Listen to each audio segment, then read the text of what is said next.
আজিৰ কবিতা বাজেনা আপিটো। সেই বাজেনা আপিটো ৰাছত লগ পাইছিলোঁ। চাইকেলখান চলে তাই আহি গাছৰ তলত ৰখিছিল। গালত ঘাম বিৰিঙি উঠিছিল। মোৰ ফালে তাই চায়ে আহিছিল। পিতি ঐ বুকখান মোৰ সমাতকে উঠিলা খা। ময়ো চাই থাকিলোঁ বহুত সময়। তাইৰ আকৌ নুগুহা গাল দুখান কমলা টেঙাখান, চকুকেইটা ময়ৰাৰ পাখিখান ঢৌ কাটা। বাপ্পা তই মনটো ভৰি গেল হা। ৰাস চাবা যাই ৰাধাক লগ পোৱাহান পালোঁ। আগখোজ দুই খোজকে আউগে গেলো চিনা জানা হওঁ বুলি।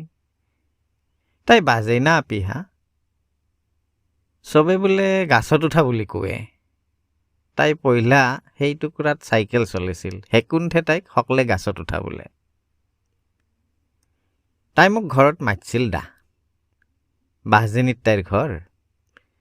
ময়ো গেছলো বৰ ভাল লাগিল হা বাহজেনিত যাই।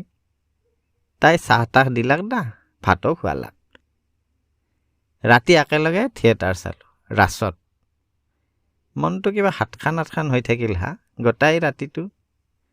ঘূৰি অহাৰ পৰতহে মনটো বেয়া লাগিল বাজেনা আপিটোই মনটো কাঢ়ি ৰাখিলাক হা। বৃন্দাবনত গোপীগিলাই কৃষ্ণক হৌৰাহান লাগিল। আৰু কেইনাবা লগ পাওঁ বাজেনা আপিটো। কি কম বাপা, বাজেনা আপিটো সদায় সপানত দেখো হা।